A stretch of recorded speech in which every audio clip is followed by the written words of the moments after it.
Now, as we look at the fourth judgment, beginning in Revelation 8, verse 12, this judgment appears in two parts. First, this is a judgment upon the sun, moon, and stars, and upon the length of the day on the earth. And secondly, it's a proclamation in the form of a warning of the judgments yet to come. Perhaps as a result of the first three, or as the result of an entirely separate event, global events begin to take place that alter the natural progression and appearance of everything we know concerning time and space on Earth.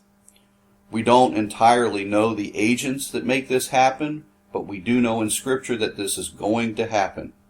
Dr. J. Vernon McGee was very well known for saying that one of the greatest evidences of the truthfulness of Scripture, of the validity of Scripture, is fulfilled prophecy. There is nothing in Old Testament prophecy or in fulfilled New Testament prophecy that has been fulfilled incorrectly. Everything is as God said it would be. So there's no reason we should doubt that prophecy that is yet to come is not 100% accurate. We may not know how these things are to take place, and we may not understand exactly the agents that will be used to make them happen. But they are going to happen, and these things are described. And we do know one thing for sure. This is not a place that anyone is going to want to be when God pronounces his final judgment upon this world. We are told in verse 12 that the appearance of the sun, moon, and stars will diminish by 1/3. This could possibly mean that the sun will become 1/3 dimmer, and the moon will become 1/3 dimmer as well. However, if the sun and the moon were to individually become dimmer, then the stars would actually appear to be brighter. So that wouldn't match up with what the Scripture's telling us.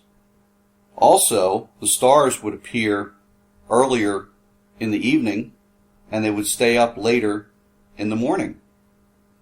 A more likely explanation is that something happens here on Earth to make the sun, moon, and stars all appear to become dimmer. A further clue that this is most likely the case is found in the latter portion of verse 12, where we find that both the day and night appear to be shortened by 1/3. This means that somehow our normal 24-hour day will be transformed into a shorter 16-hour day. Furthermore, the diminished brilliance of the celestial bodies could well be the result of airborne contaminants resulting from the first three judgments.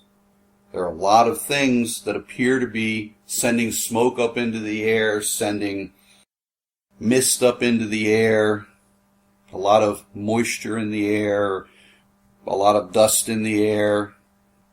These calamities mentioned in the first three trumpet judgments are happening one upon the other very quickly.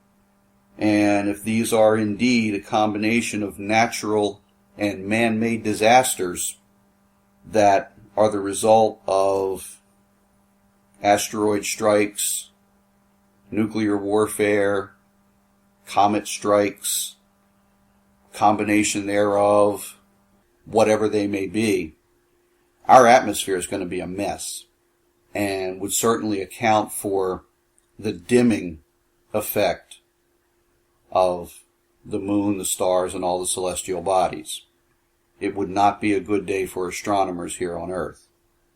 We don't know what may cause this shortening of the days, but we do know it would have a tremendously devastating effect, especially on a world that has already suffered such calamities in such a short period of time. If such a calamity occurs that shortens the length of the day by 1/3, then a nightmarish existence will have begun for all of the inhabitants on the earth. We're so dependent on the natural 24-hour cycle of each day that a sudden change to a 16-hour day would throw us into a kind of surreal existence. Our bodies would still try to live that 24-hour day. We'd be waking up in the middle of one day, in the middle of one night, and sometimes in the morning and sometimes in the evening. we would be incredibly confused. When we add to this the fact that there are 3 calamities that have already fallen, and we also consider those that are about to be revealed, then the term hell on earth really begins to come into perspective. No one has ever seen anything like this before. Finally, in verse 13, we find John observing an angel flying through the heaven, proclaiming 3 woes. These woes are, in fact, as we mentioned, the 3 trumpet judgments to come. As horrible as the first 4 judgments have been, they are but a sampling of the carnage and terror yet to follow.